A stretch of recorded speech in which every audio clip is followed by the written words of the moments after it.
Ndugu zangu, kwa Waislamu na wasalimia assalamu alaikum wa rahmatullahi ta'ala wa barakatuh. Kwa Kristo tumsifu Yesu Kristo. Bwana Yesu asifiwe. Na kwa Tanzania wote, habari za saizi. Leo nimekuja tena tuzungumze kwa pamoja. Nimeona ni muhimu sana tuzungumze tena baada ya kuwa nimezungumza mara ya kwanza kwenye ile hotuba yangu tarehe 24 mwezi wa 5 2025. Leo nataka kuzungumza nanyi tena. Kwanza nitaanza na neno la Mungu kutoka kwenye kitabu cha Mithali ambacho kimeandikwa na Mfalme Suleiman bin Daud, au Wakristo tunamuita Mfalme Suleiman. Kwenye kitabu chake cha Mithali sura ya 14 kuanzia mstari wa 34 inasema, haki huinua taifa, bali dhambi ni aibu kwa watu wote. Haki huinua taifa, bali dhambi ni aibu kwa watu wote. Nilipoongea nanyi tarehe 24 mwezi wa 5, nilipoanza hoja ya utekaji uliokuwa umezidi katika nchi, nilitoa takwimu iliyotoka TLS, Tanzania Law Society, ya watu waliokuwa wametekwa au kupotea, wengine kupatikana, wengine kuokotwa wamekufa. Na sasa ni almost miezi 5 baadaye, utekaji umeendelea, umekuwa wa kutisha sasa. Sasa sio utekaji tena, umekuwa uchukuaji au uvunaji. Imekuwa sasa ni kama mtu anavyochukua kuku kwenye banda la kuku, wakati wowote, saa yoyote, kwa namna yoyote. Mtu yoyote sasa anachukuliwa, si mwanafunzi, sio winga wa Kariakoo, sio padri, sio shehe, sio balozi. Mtu yoyote anaweza kuchukuliwa. Kwa hiyo utekaji umekuwa wa kutisha sana. Na mpaka sasa hivi, wakati nazungumza na nyie mara ya kwanza, nilisema wakati ule kulikuwa na watu 84 wale ambao walikuwa kwenye orodha ya watu wa TLS. Tangu wakati ule sasa hivi ni watu wengi, ambao zaidi ya 108 hivi, ambao ama wametekwa wakapatikana, ama wengine hawajapatikana kabisa. Na kauli zinazotoka kuhusu watu wanaotekwa ni kauli nyepesi sana kuzisikiliza. Ni kauli nyepesi ukilinganisha na uzito wa uhai wa mtu. Ndugu zangu, naomba tukubaliane, uhai ni zawadi ambayo Mwenyezi Mungu anatupa, na hakuna mtu mwenye mamlaka ya kupoka uhai wa mtu, hayupo. Tupewa zawadi na Mungu kama ya uhai, tuitumie kwa ajili ya utukufu wake. Kwa mujibu wa Katiba ya Jamhuri ya Muungano wa Tanzania, katiba ya mwaka 1977 ibara yake ya 8 kifungu cha kwanza inasema hivi: mamlaka ya nchi itakuwa mikononi mwa wananchi, na serikali itapata madaraka na mamlaka yake yote kutoka kwa wananchi. Hii ni kwa mujibu wa katiba hii, na itatumia madaraka hayo kwa niaba ya wananchi. Lakini ibara ya 8(1)(a) inasema, mamlaka na madaraka ya serikali ya Jamhuri ya Muungano yatatokana na wananchi, na serikali itapata madaraka yake kutoka kwa wananchi kwa mujibu wa katiba. Tunaona kumbe serikali inapata madaraka kutoka kwa wananchi. Maana yake kisima cha madaraka, the oasis of authority and power in the country, kinatoka kwa wananchi. Sasa kama wananchi hawa wanatekwa, ambao ndio chanzo cha mamlaka, maana yake ni hatari sana. Ndugu zangu, utekaji haukubaliki. Baada ya miezi 5 kuwa nimezungumza kuhusu sikubaliani na utekaji, narudia tena mara nyingine kwa nguvu kubwa kabisa, sikubaliani na utekaji. Kesho kutwa, wiki ijayo, sikubaliani na utekaji na kutoweka kwa watu bila utaratibu. Ndugu zangu, wananchi ndio wenye nchi. Narudia tena, wananchi ndio wenye nchi. Na ndio maana hata neno lenyewe wananchi ni wana wa nchi, ndio wenye nchi. Usipowasikiliza wananchi, utafika wakati utapoteza nafasi ya kuwasikiliza. If you don't listen to them now, time comes you won't be able to listen to them. Usipowasikiliza wananchi leo, wakati unafika hutapata nafasi ya kuwasikiliza. Lakini pia usipowasikiliza wananchi leo, unaweza kupoteza nafasi kabisa ya kuwasikiliza kipindi utakachowahitaji wakusikie. Ni muhimu sana kusikia kilio cha wananchi. Matokeo ya kutokusikiliza kelele za wananchi inaleta machafuko na migawanyiko siku zijazo. Matokeo ya kutokuwasikiliza wananchi na kelele zao inakuletea migawanyiko na matatizo makubwa siku zijazo. Ndugu zangu, naomba mnisikilize kidogo. Mnakumbuka vizuri mimi nilipozungumza kuhusiana na jambo hili, nilijaribu na kupendekeza solution. Niliwaambia kwamba leo mnaanza kuona sasa. Niliwaambia kwamba shida ya nchi yetu ni kwamba wakuu wa vyombo wote, kwa maana ya mkuu wa jeshi la wananchi CDF, mkuu wa jeshi la polisi IGP, mkuu wa jeshi la magereza, mkuu wa idara ya usalama wa taifa, mkuu wa jeshi la uokoaji na wengine wote ni wateule wa Mheshimiwa Rais. Na huyu Mheshimiwa Rais pia ni mwenyekiti wa Chama cha Mapinduzi. Na huyu Mheshimiwa Rais pia ni mgombea urais wa Chama cha Mapinduzi. Unaweza kuona mtiririko huo kwamba aliyewateua ni rais wa nchi, lakini huyo rais wa nchi pia ni mwenyekiti wa chama, lakini pia huyo rais wa nchi pia ni mgombea urais. Kwa hiyo kwa katiba ya Jamhuri ya Muungano wa Tanzania, of course, unapoteuliwa unatakiwa kutimiza kazi zako sawa na mujibu wa katiba. Lakini ni nani ambaye anaweza kupambana aliyemteua? Kwa kawaida, hata ningekuwa mimi, ungependa yule mtu aliyekuteua uishi naye vizuri, utumikie nchi, lakini kwa wakati huo huo na umsikilize. Kwa hiyo vyombo vyetu, nina hakika kabisa 100%, tangu place yangu ya kwanza nilivyosema kwamba vyombo vyetu viwe na ulinzi ili wawe na uwezo wa kusema hapana kwenye baadhi ya mambo ambayo hayaendi sawa sawa. Nikupe mfano mzuri. Huwezi kuniambia eti polisi hawafahamu kabisa kuhusu utekaji. Huwezi kuniambia hivyo. Huwezi kuniambia idara ya usalama wa taifa hatujui kabisa kuhusu utekaji. Huwezi kuniambia hivyo. Huwezi kuniambia eti jeshi la wananchi halina taarifa kabisa utekaji. Hapana. Wala jeshi la magereza, wala uhamiaji, wala jeshi la uokoaji. Lazima kuwe na taarifa. Kama mkikubali kwamba majeshi haya, vyombo vyetu havina taarifa, basi Tanzania si salama pa kuishi. Lakini mimi nafahamu competence. Kwa sehemu kidogo nafahamu competence ya viongozi wetu. Nafahamu. Unajua, kuna mambo mengine unaweza ukayasema tu, ni rahisi yakiwa kwa mtu mwingine. Akitekwa baba yako, au mama yako, au dada yako, au mdogo wako, utafeel pinch. Ni hatari sana.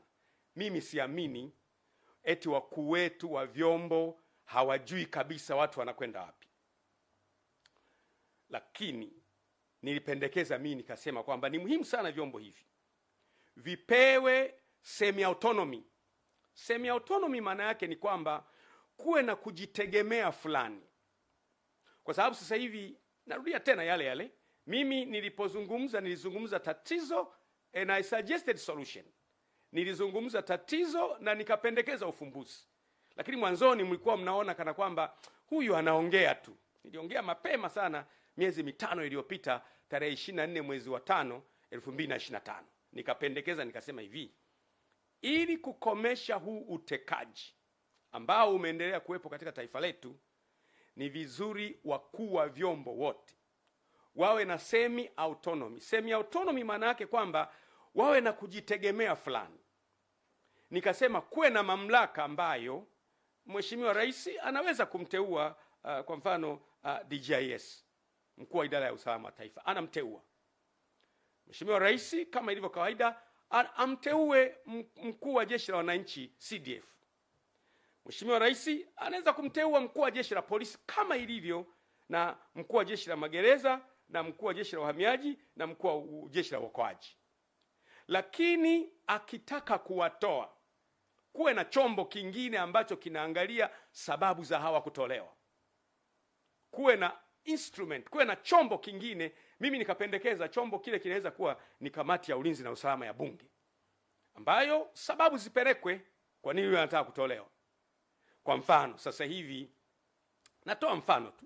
Ni mfano, mimi napenda kutumia mfano. Kwa mfano, kama IGP anauona utekaji na hakubaliani, au DGIS wetu wa sasa hivi anauona utekaji na hakubaliani, au mkuu wa jeshi la wananchi anauona utekaji sasa hivi lakini hakubaliani, au mkuu wa jeshi la magereza au uhamiaji au jeshi la uokoaji anauona utekaji lakini hakubaliani, atakwendaje kwa bosi wake aliyemteua, ambaye bosi wake ni mgombea na bosi wake angependa ashinde? Atakwendaje kumwambia bosi, hili jambo mimi sikubaliani nao?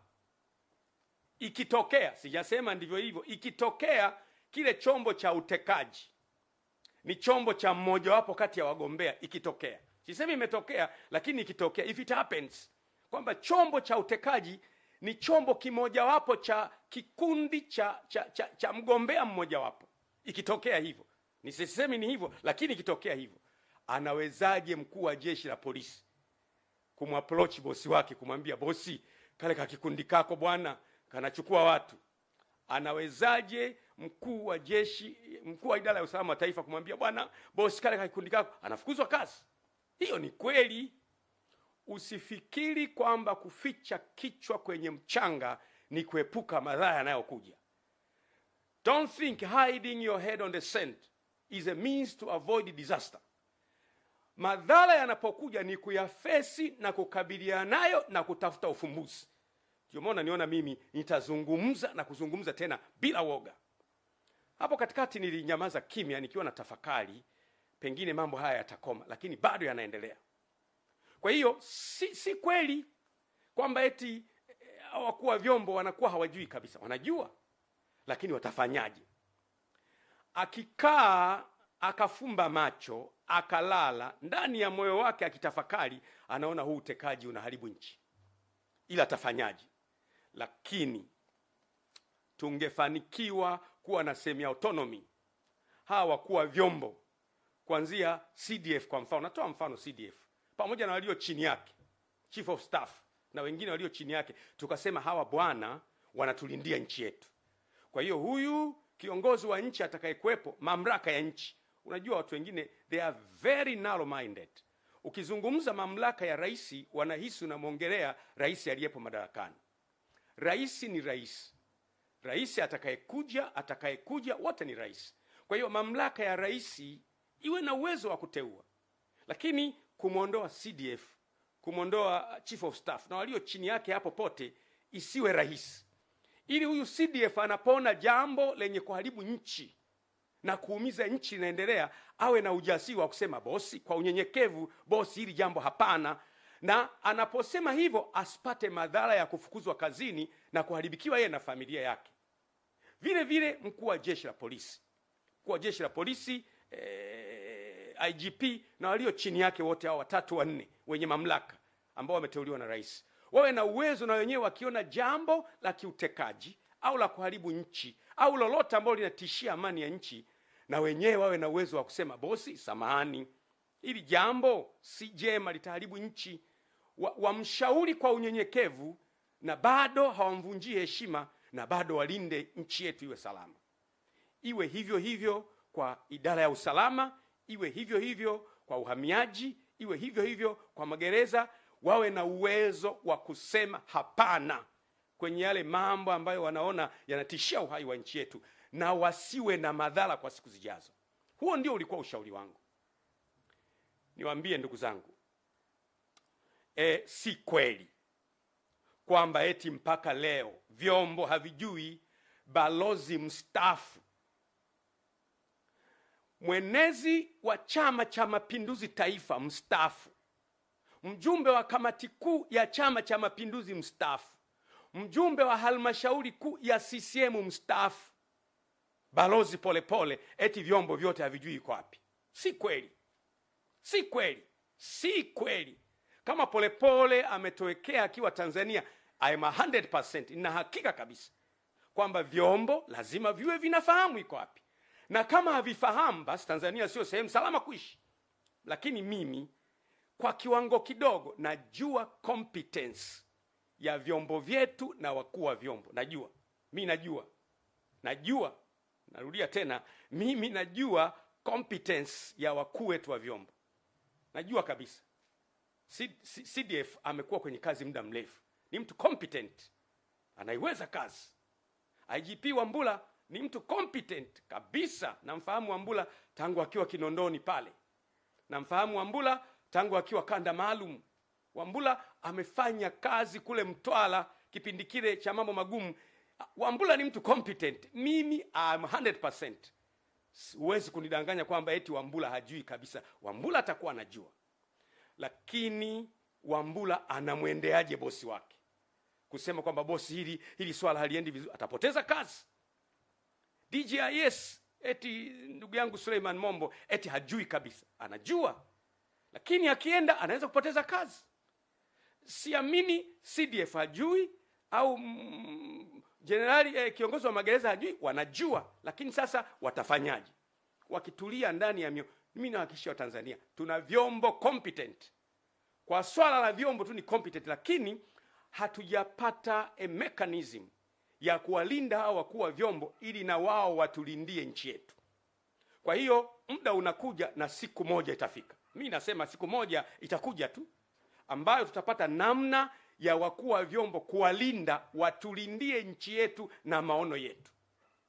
Ndugu zangu, my countrymen, kama tusipofanikiwa kuilinda nchi yetu, ipo siku nchi yetu njema tutaipoteza.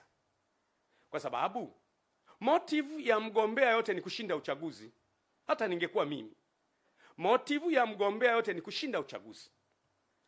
Na anaweza kutumia njia ambazo zina damage nchi ili ashinde uchaguzi. Lakini motive ya nyie wakuu wa vyombo na vyombo vyetu ni kulinda nchi. Akija mtu mnamlinda, anamaliza, anaondoka. Anaingia kwa mujibu wa katiba, mnamlinda, anaondoka. Ndio wajibu wenu. Lakini itakapofika wakati tukaona aibu kusema juu ya mambo yanayohatarisha taifa, kuna siku tutakuwa na wakati mgumu sana. Ndugu zangu, ninyi wakuu wa vyombo ni binadamu. Niruhusini niongee na nyie. Si nyie mnayoendesha ya mambo ya utekaji, si nyie. Wala sio vyombo vyenu. Si nyie wala sio vyombo vyenu vinavyoendesha mambo ya utekaji. Lakini siku zijazo hamtaepuka kabisa kutamkwa mkiungamanishwa na matukio haya yaliyotokea wakati wa utawala wenu. Kwa mfano, watu watasema mwaka ule kipindi kile ambacho DJIS alikuwa fulani, miaka ile ambacho CDF alikuwa fulani, miaka ile ambacho mkuu wa jeshi wa polisi alikuwa fulani, miaka ile ambayo mkuu wa jeshi la magereza alikuwa fulani, miaka ile ambayo mkuu wa uhamiaji alikuwa fulani na mkuu wa jeshi alikuwa fulani, ndiyo miaka ile ambayo watu walitekwa sana. Hamwezi kukana kwamba si ninyi, lakini miaka ijayo historia itawarekodi kwamba ninyi mlipokuwa wakuu wa vyombo mambo haya yalitokea. Mimi naongea na nyie moja kwa moja kama mtumishi wa Mungu. Na ukiniona naongea hivi kwenye nyakati ambazo ni za hatari kama hivi, nyakati ambazo balozi anatoweka, hakuna neno lolote kutoka serikalini kwamba mstaafu wao ametoweka. Hakuna. Watu wamekwenda mahakamani, ruling ya mahakamani na yenyewe inasema kwamba na wenyewe hawajui, mahakama hawajui. Kwa hiyo huwezi kumpata popote. Ukiniona mimi nazungumza kwa uchungu kabisa. Nchi ni yetu sote. You cannot avoid in the future that when they talk about these abductions, that your names might be connected, not in a sense that you are doers of those matters, lakini majina yenu yatatajwa, yataungamanishwa na hayo. Mimi nawashauri pamoja na loyalty yenu kwa mamlaka, ambao ni jambo la muhimu na lazima, Loyalty yenu kwa mamlaka, jambo la mila lazima. Pamoja na loyalty yenu kwa mamlaka, liangalieni jambo hili kwa muhimu sana. Linawaunganisha nyie na utu wenu na familia zenu na watoto wenu. Si kwa sababu mmefanya, ni kwa sababu nyie ndio mlikuwa wenye mamlaka ya kulizuia hili jambo. Si kweli eti vyombo havijui Mdude na Soka wako wapi. Si kweli eti vyombo havijui Ali Kibao alichukuliwaje. Si kweli vyombo havijui Polepole kaondokaje. Si kweli. Vitakuwa vinajua, na hakika kabisa vitakuwa vinajua. Lakini vifanyeje? Nisema tangu mwanzo kwamba utekaji si sera ya Chama cha Mapinduzi. Mimi naongea leo bado ni mwanachama wa Chama cha Mapinduzi mwaminifu. Na nataka niwaambie baadhi ya watu ambao wanaongea maneno. Mimi sijawahi kuwa mwanachama wa chama chochote Tanzania. Kama ukipata kadi ya Josephat Mathias Gwajima kwa chama chochote, sijawahi kuwa mwanachama wa chama chochote zaidi ya Chama cha Mapinduzi. Ndiyo maana napozungumza Chama cha Mapinduzi ndio chama kinachotawala. Tunakihitaji sote. Ni vizuri kama Chama cha Mapinduzi tunaendelea kuwaza kwamba sisi chama chetu, matukio haya yanapoendelea kutokea, miaka 5 ijayo, miaka 10 ijayo, watu watakuwa na picha gani na chama chetu? Mimi nasema sera ya kuteka watu, kupotea kwa watu, kuumiza kwa watu, si sera na si mtazamo wa Chama cha Mapinduzi ambacho mimi ni mjumbe wa halmashauri kuu ya chama hicho. Sio. Na lazima jambo hili liache kabisa. Uwezo wa vyombo vyetu hauna mjadala kama nilivyosema. Lakini wakuu wa vyombo walindwe. Narudia tena, wakuu wa vyombo walindwe ili na wao wawe na uwezo wa kutulindia nchi yetu. Tusipowalinda wakuu wa vyombo tumeshindwa. Angalia historia ya nchi yetu. Tumefanya kazi vizuri sana kwenye operation nyingi za kimataifa. Nakumbuka kule Kongo, Sudan, Somalia, Lebanon, Afrika ya Kati mpaka Komoro. Vyombo vyetu vimefanya kazi. Haiwezekani mpaka mgogoro wa kule Kibiti ambao ulikuwa umetishia tulisolve. Leo vyombo haviwezi kusolve shida ya kutekwa watu. No. Haiwezekani. There must be a problem. Na problem mimi naendelea kuisingle out. Problem ni siasa. Msitufuate sisi wanasiasa sana. Politicians are out to win election. Politicians are there today and they are not there tomorrow. Wanasiasa wapo leo kwenye hizo nafasi na kesho hawapo. Ninyi mtakuwepo kwa sababu ya taaluma zenu. Simameni, stand up. Stand for our country. Nchi yetu ni watoto wenu. Nchi yetu ni wajukuu wenu. Nchi yetu ni mama mdogo, mama mkubwa, shangazi. Wanadamu wote ni ndugu. Narudia tena, wanadamu wote ni ndugu. We are all from the same family. Pengine kwa sababu ya muda mwingi umepita tunasahau, lakini asili yetu wote ni kutoka kwa Adam na Eva. Sisi wanadamu wote ni ndugu. Akitekwa mama itakuuma sana. Akitekwa dada itakuuma sana. Akitekwa mwanao itakuuma sana. Leo haikuumi kwa sababu unahisi hao si ndugu zako. Sisi sote ni ndugu. Na watekaji wamefika mahali ambapo wana ujasiri. Nikamsikiliza mkurugenzi wa Jamii Forum Mero anasikika anasema kwamba yeye alipigiwa simu. Akaambiwa na mtu, bwana, tutakuteka, tutakuua na Watanzania watakulilia kwa siku 3 afu baadaye watasahau. Yaani mtekaji ana ujasiri wa kukupigia simu na kukwambia, bwana, tutakuchukua alafu Watanzania watalia siku 3 watakusahau. Anakupigia simu. Ndugu zangu, we must wake up. Huu utekaji tunauresist kwa nguvu zote. Mimi binafsi nauresist leo, kesho, wiki ijayo. No, it can't happen in our country. Jambo hili lazima likataliwe. Hatukuliona kule nyuma. Hii ni dharau iliyopindukia kwa mtekaji kukupigia simu na kukutisha. Leo watu wengi wamekimbia nchi. Mwana mapinduzi ya askofu wetu hayupo. Wamekimbia. Sikiza nikwambie. Kina Mwakipesile wamekimbia, wengi wamekimbia, wako nje. Wengine siwezi kuwataja kwa sababu ya hadhi zao. Maaskofu wa madhehebu makubwa kabisa wamekimbia nchi kwa sababu tu ya kusema sema. Sikiza niwaambie. At least mimi ni kiongozi wa taasisi. Unapokuwa kiongozi, watu wote hawawezi kukubaliana na wewe. Hata kwenye taasisi zetu za kimungu kabisa, ni kanisani au ni msikitini, si watu wote watakubaliana na wewe, na pamoja na kwamba ni waumini wako, wakukusema sema wapo. Wengine watakusema kwa sababu za uongo, zitakuuma. Kama kiongozi lazima uwe na courage ya kumeza hayo maneno. Ukiwaua wote utamtawala nani? Ukiwateka wote utamtawala nani? Itakuwaje baada ya hapo?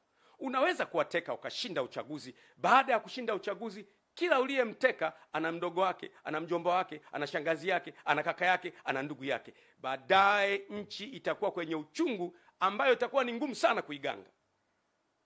Amkeni. Nasema tena, this is a last wake up call. Hii ni kengele ya mwisho ya kuamsha kwamba amkeni, tutapoteza nchi. Kataa utekaji, disappearance of persons. Kwa mimi siamini kabisa kama kwa vyombo havifahamu, lakini vyombo tangu mwanzo nimesema sio vyombo, lakini kuna kakitu fulani ambako huwezi kugusa. Kwa sababu kuna watu wengine wanapotekwa wanakuja wanaelezea. Kwa mfano, kuna huyo bwana aliyetekwa, yule Satifa nafikiri, ambaye alipelekwa anasema mpaka Katavi, kapigwa risasi, akaachwa kule mahali. Aliporudi anaelezea kabisa, nilichukuliwa Dar es Salaam nikapelekwa hapa, anaelezea. Kwa hiyo haiwezekani kwamba watekaji hawa hawafahamiki kabisa. No, wanafahamika. Lakini kwa nini hakuna desperate means za kuwapata? Why? Mtu anaweza kunijibu kwa unafiki.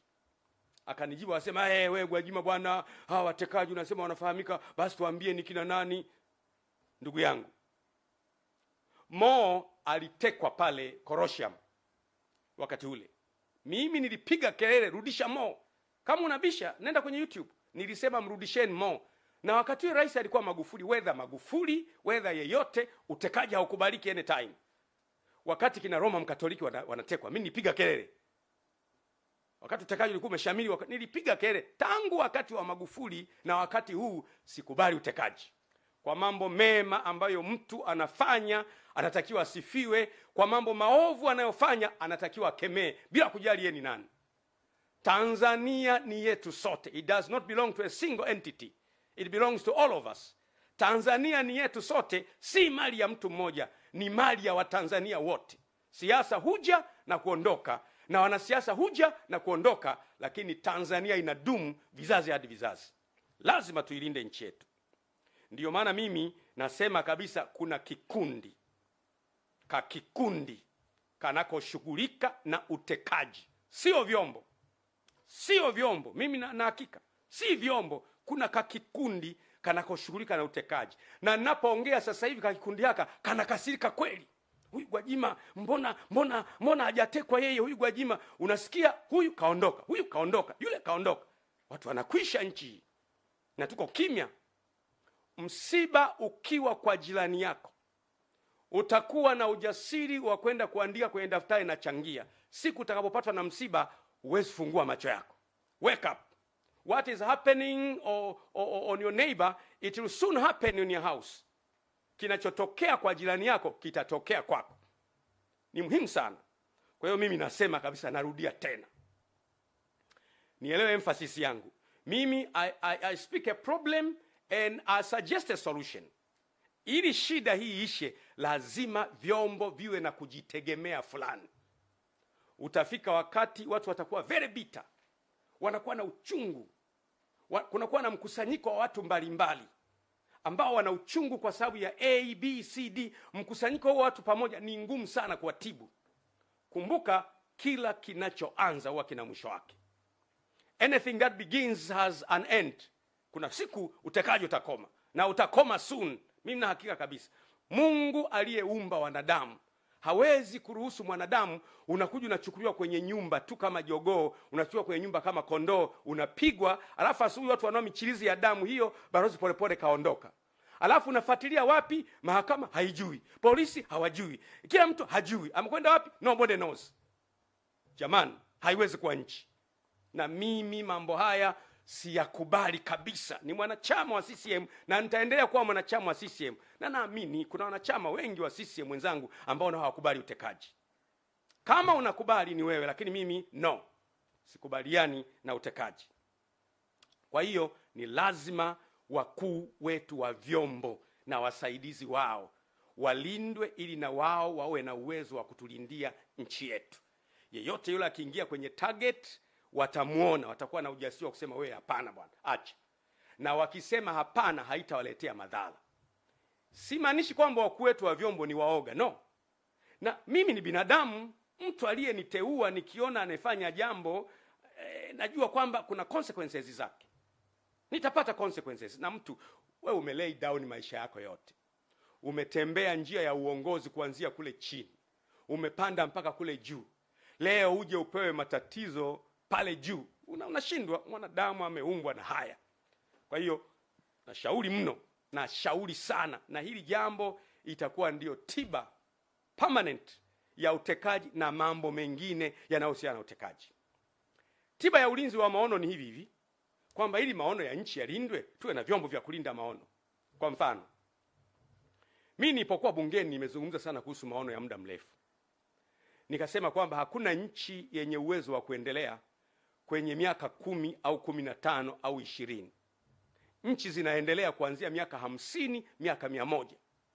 Na nchi zile ili ziendelee, lazima kila rais anayeingia madarakani aendelezee pale mwenzake alipoishia. Continuation. Rais yeye anaingia, anaendelea, halafu rais mwingine anaingia, kunakuwa na muendelezo kwa sababu maono ya taifa ya kwepo. Nikupe mfano mzuri. Kwa mfano, Rais Nyerere anaishia hapa. Anaingia Mheshimiwa Mwinyi, anaendeleza alipoishia Mwalimu. Anaingia Mheshimiwa Mkapa, anaendelea pale. Anaingia Mheshimiwa Jakaya, anaendelea pale. Anaingia Magufuli, anaendelea pale. Anaingia Mama Samia, anaendelea pale. Hizi continuation zinatupa maendeleo. Lakini lazima kuwe na maono ya taifa yaliyoandikwa. Nimesukuma bungeni mpaka kweli Mungu amesaidia tumeandika maono. Lakini shida, tutayalindaje haya maono? Yatalindwaje? Yatalindwaje haya maono? Ndiyo, tumeandika kwenye makaratasi hapo. Vitu vingapi tumeviandika na havifanyii kazi? Ataingia kiongozi, hafanyi yale maono. Tajenga madaraja, tutapiga makofi. Tajenga leta, piga makofi. Lakini hafanyi yale maono. Ni nani wa kwenda kumwambia mheshimiwa samahani, yale maono yetu ya wananchi huyafanyi? Hayupo. Waziri atamwambia, atafukuzwa kazi. Waziri mkuu atamwambia, waziri mkuu ni mteule wa rais. Makamu wa rais atamwambia, hawezi kumwambia.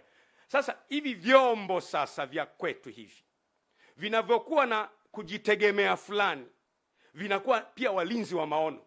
Wana uwezo kwa unyenyekevu kumwendea mheshimiwa rais, mheshimiwa tumekuja kwako. Sisi wakuu wa vyombo, maono ya wananchi ni haya. Maono ya wananchi ni kwamba wanataka grid ya taifa ya maji. Maono ya wananchi ni kwamba wanataka kila wilaya iwe na hospitali.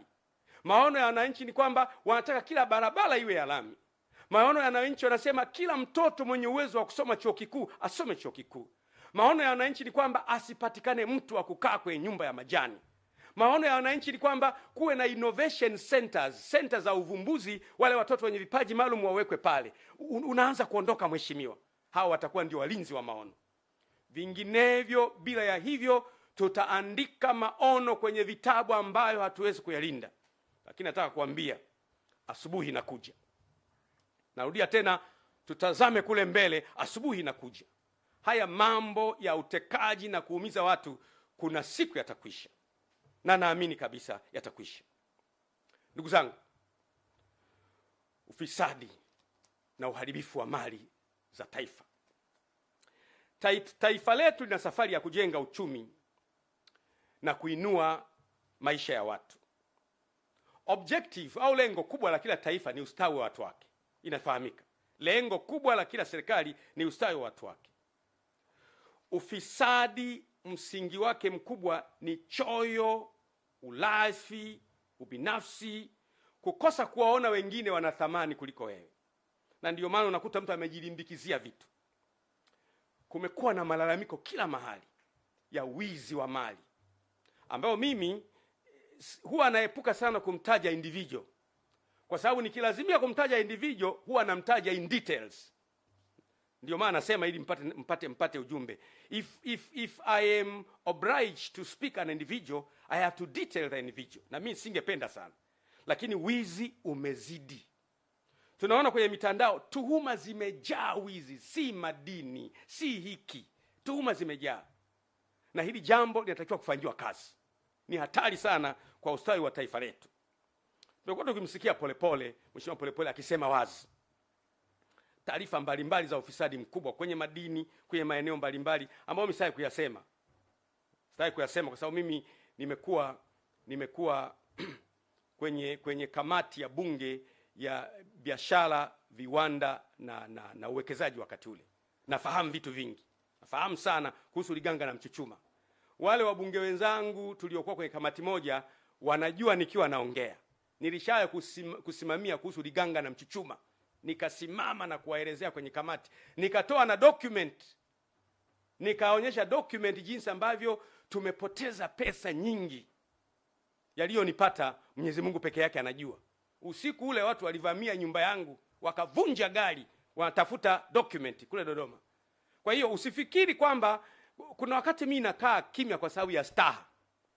Kuna wakati hauzungumzi vitu ukaleta migawanyiko kwenye nchi. Nasema tena, sometimes we don't talk things because they won't heal the problem. Huongei vitu kwa sababu unahisi ukiongea badala ya kutibu utaleta tatizo, kwa hiyo unaamua kuacha kuongea. Lakini ufisadi, wizi, kujilimbikizia mali kumezidi. Mimi ipo siku ambayo ikilazimika ninaweza kukutajia akaunti za watu walizo camouflage fedha na kwenye majina ya watu na kampuni tofauti. Naweza kutajia. Lakini nawaza itajenga nini? Inaleta bitterness na ugomvi na uchungu kwa watu. Lakini vyombo ndio vingekuwa na uwezo wa kutulindia hayo. Kumbuka kilio changu mimi ni vyombo. Nani amfunge paka kengere? Ni nani? Nani huyo atakayesema kwamba huyo hapo? Hamna. Mwizi hawezi kumkemea mwizi mwenzake. Shetani akimkemea shetani, basi ufalme umeanguka. Siwezi kuongelea mambo ya gesi, makaa ya mawe, mambo ya madini, yameongelewa sana. Lakini nisikilizeni niwape neno hili. Ukijenga nyumba nzuri, ukaweka uzio mrefu, ukaweka na fensi ya umeme, alafu ukaweka na mbwa wakali sana, German Shepherd, mbwa makubwa, alafu ndani unakula vizuri, una magari mazuri, unaendesha vizuri, alafu majirani zako wana njaa, na wao wanajua kwamba yule jirani mwenye fensi ya umeme na mbwa wakali na walinzi wakali anakula ndani, hauko salama. Ipo siku hao majirani watapigwa shoti ya umeme 50, lakini 200 wataingia ndani. Hivyo ndivyo inaogopesha. Viongozi wanapojilindukia mali wao wenyewe wakawasahau wananchi. Ipo siku wananchi wataruka fence. Wataumwa na mbwa 50, wataumwa na mbwa 50, watapigwa shoti ya umeme 100, lakini 300 watakukamata. Hatutaki kujenga uchungu kwa wananchi wetu kwa mambo yanayoweza kuzuilika. Na mimi imekuwa huu ndio msimamo wangu na imani yangu. Lazima kila mtu afahamu ya kwamba kipaumbele cha taifa linalojitambua, ambalo viongozi wake wanajua wanachofanya, ni watu wao. Narudia tena. Lazima kipaumbele cha kiongozi yeyote iwe ni watu wake. Nikupe mfano.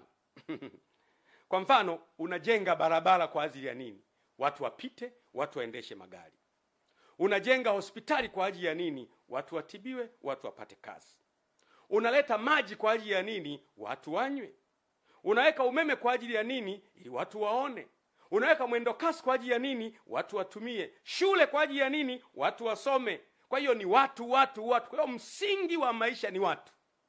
Narudia tena, maendeleo yoyote ambayo hayamuoni mtu kama priority si maendeleo. Because all that we do on the earth is for human. If you only remove human, all what you're doing is useless. Chochote unachofanya duniani ukiwa hai ni kwa ajili ya watu. Ukimwondoa mwanadamu tu havina maana. Magorofa yote haya, nyumba hizi zote zenye air condition, kama wanadamu wote hawapo, baada ya muda ni mapango ya mbweha. Kwa hiyo mwanadamu ndiye anatakiwa kupewa kipaumbele, kuheshimiwa, kusemeshwa vizuri, kusikilizwa. Lakini leo sisi tunawateka hawa wanadamu. Sasa unasema nataka kujengea jumba, afu namteka huyo, na kuletea maji, afu namteka huyo, na kujengea barabara, afu anatekwa huyo. Lazima kiongozi yoyote anayejua anachofanya, focus yake iwe ni watu. Watu asubuhi, watu jioni, watu usiku, watu mchana. Watu ni wa muhimu kuliko vitu. Na viongozi wazuri wanatoa kipaumbele kwa watu. Ndugu zangu, ukiona giza limekuwa zito sana, ujue asubuhi inakaribia. Giza limekuwa zito sana. Watu wanaishi kwa hofu. Mimi kipindi hiki nimekuwa kimya, watu wananipigia, wanatafuta, mheshimiwa yupo, Gwajima yupo, atakuwa ameshaondoka jamani, atakuwa ameshaondoka naye. Nipo na nipo sana. Nipo sana kwa sababu Mungu amenipa neema ya kuendelea kuwepo. Hatari ninazozipita si za maana sana ukilinganisha na umuhimu wa taifa letu kwa siku zijazo. The dangers I meet are less important in comparison with the necessity of protecting our country in the future. Hatari ni nyingi.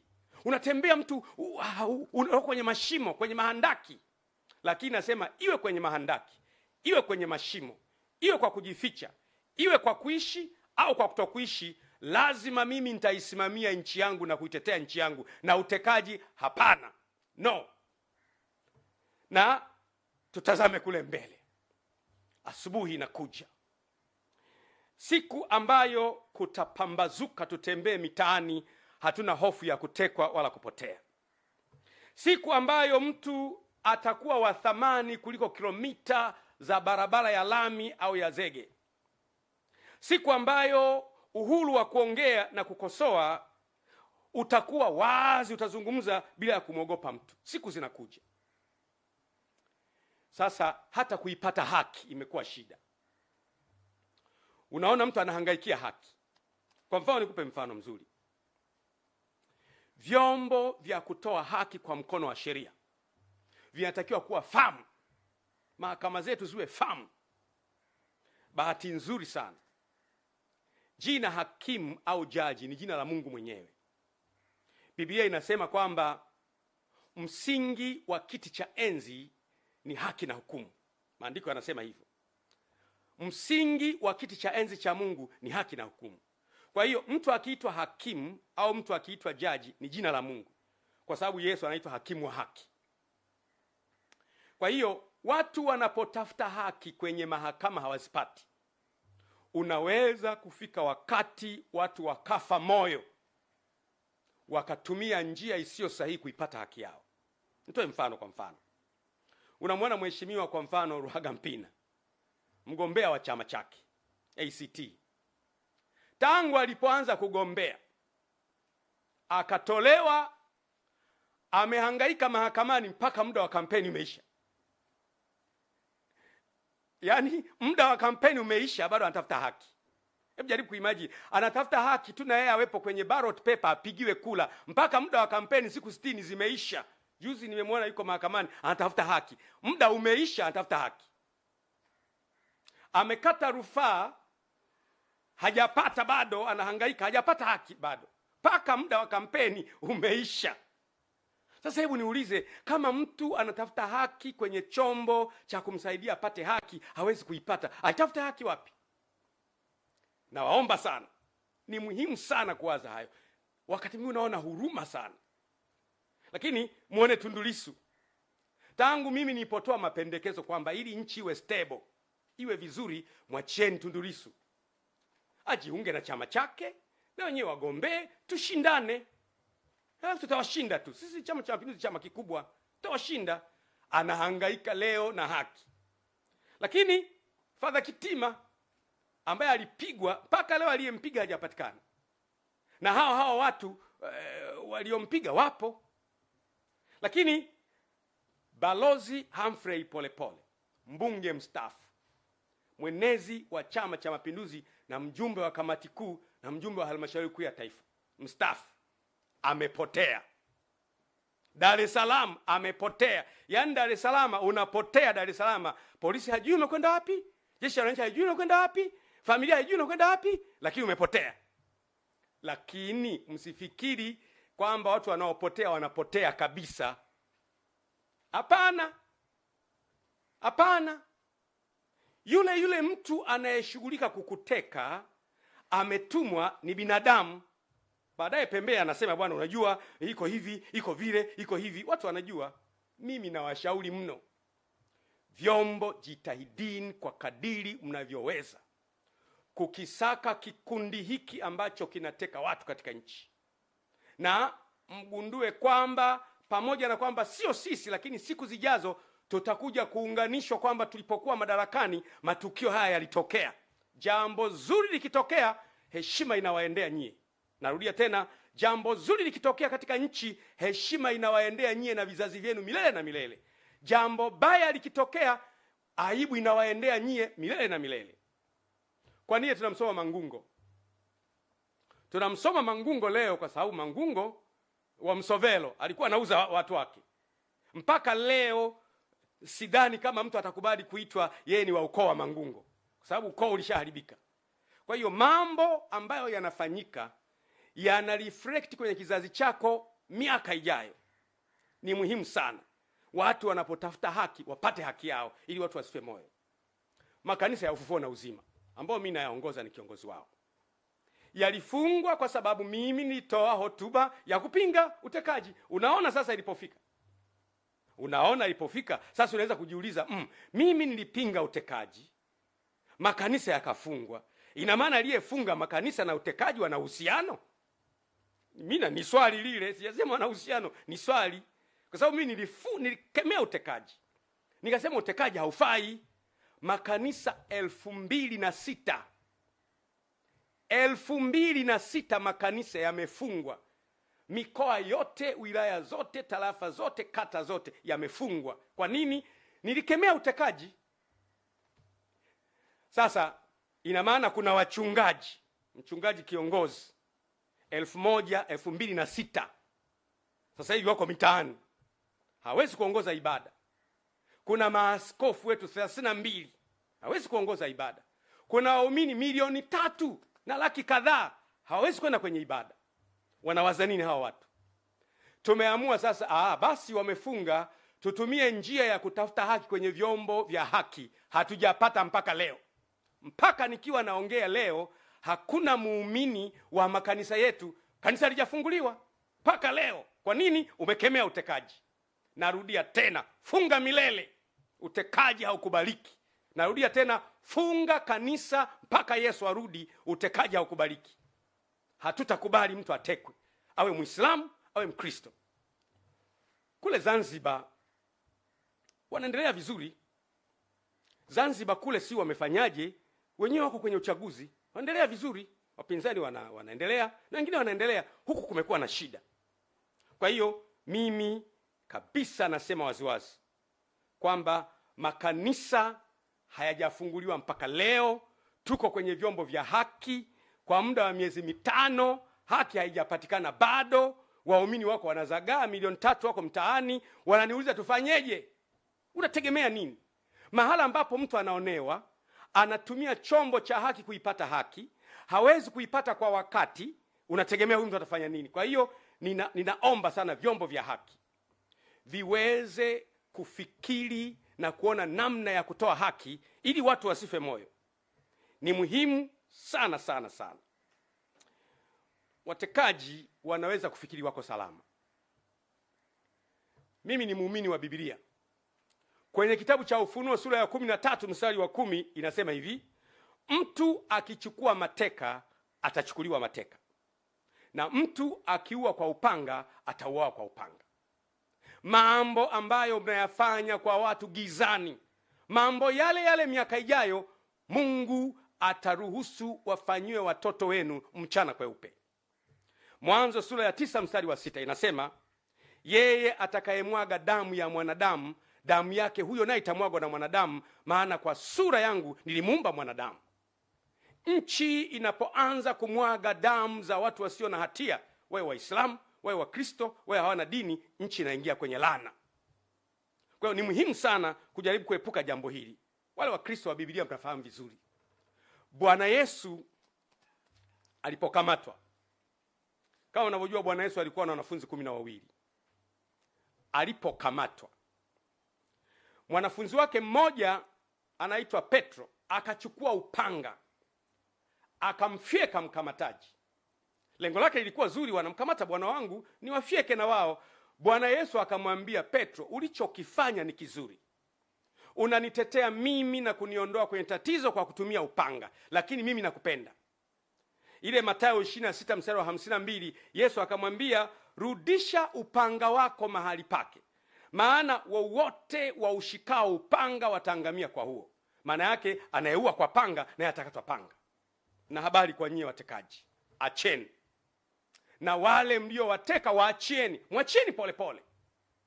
Release polepole, mwachieni polepole. Kama hayupo mtuambie.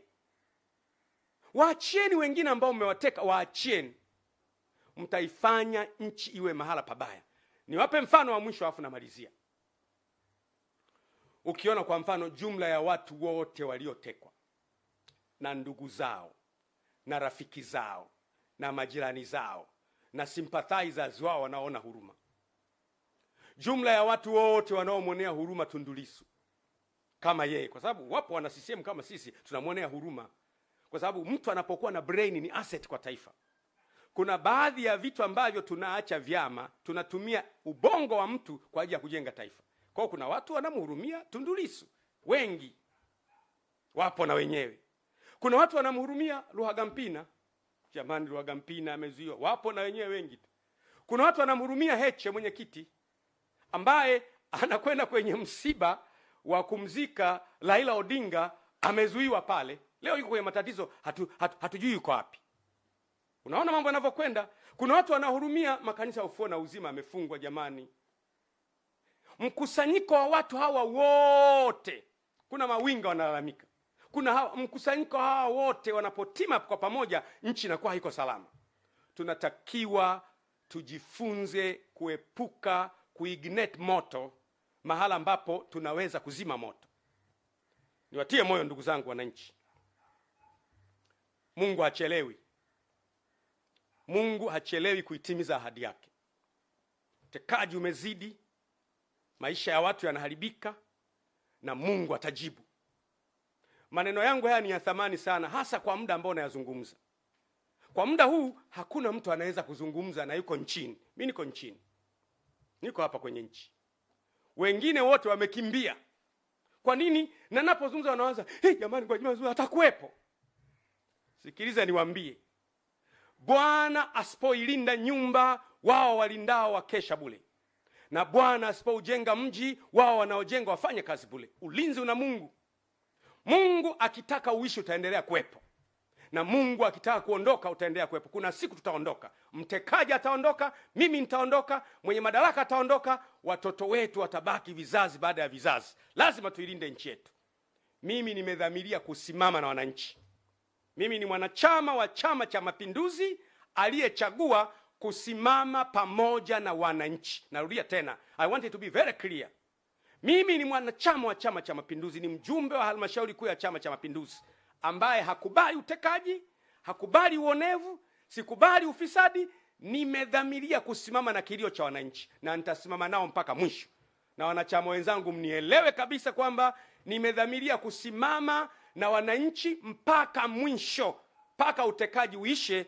Na tazama kule mbele, asubuhi inakuja na Mungu wetu ni mwaminifu, atatimiza ahadi zake. Asanteni sana wananchi. Mungu awabariki. Mungu aibariki Tanzania. Asanteni sana.